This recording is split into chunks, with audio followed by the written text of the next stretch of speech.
unless we are going to do something to prevent it over the next 40 years, we are facing the epidemic of neurologic diseases on a global scale.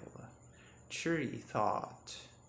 On this map, every country that's colored blue has 20% of its population over 65 years old.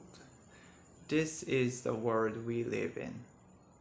And this is the world your children will live in. For 12,000 years, distribution of age in human population has looked like a pyramid with the oldest on top. It's already flattening out, and it's going to be a column and will start in BART by 2050.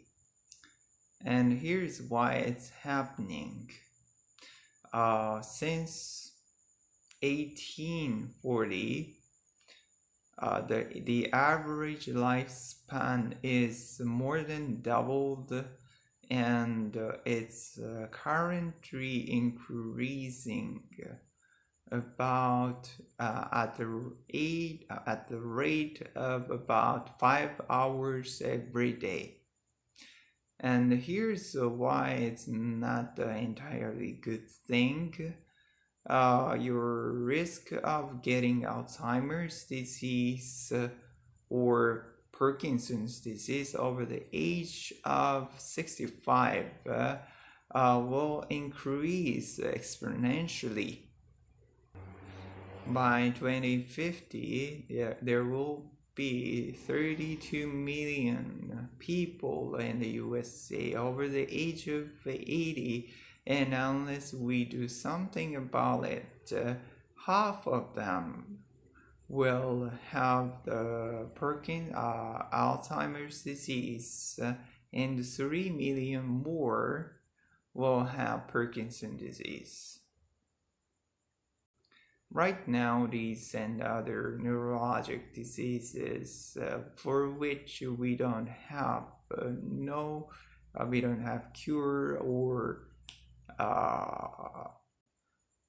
prevention costs about $1/3 trillion a year. Parkinson's disease will start when a protein that should be folded up properly misfolds into a kind of demanded origami. So one approach we are taking right now is try to design drugs that's functioning like molecular scotch tape, hold the proteins into its proper shape. They will keep it from forming tangles that seem to kill large sections of the brain. And interestingly enough, other neurologic diseases that affect very different parts of the brain also show tangles of misfolded protein.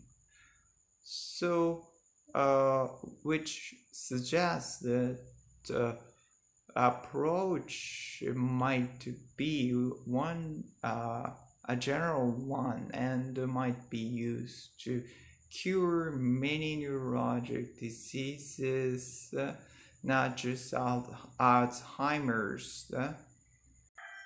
Also, there is a fascinating connection to cancers here.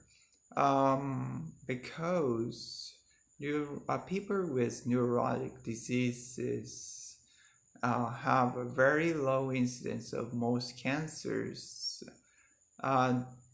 It's a fascinating connection that are actually not pursued, that most people aren't pursuing right now, but which we are fascinated by. The most of the important and all of the creative works in this area is being founded by private philanthropists, and there is more tremendous scope for private help here, additional private help here, because the government has dropped the ball on much of this, I'm afraid. Meantime, while waiting for all of these things to happen, here's what we can do for ourselves. If you want to lower your risk for Parkinson's disease, caffeine is protective to some extent. Nobody knows why. Head injuries are also bad for you, and avian flu is also not a good idea. As far as protecting ourselves against Alzheimer's disease, it turns out fish oil has the effect of reducing your risk for Alzheimer's disease. You should also keep your blood pressure down, because chronic high blood pressure is the biggest risk factor for Alzheimer's disease, and it's also the big factor for glaucoma, which is just Alzheimer's disease of the eye. And of course, when it comes to cognitive effect, use it or lose it applies. So you want to stay mentally stimulated. Hey, you're listening to me, so you have got that covered.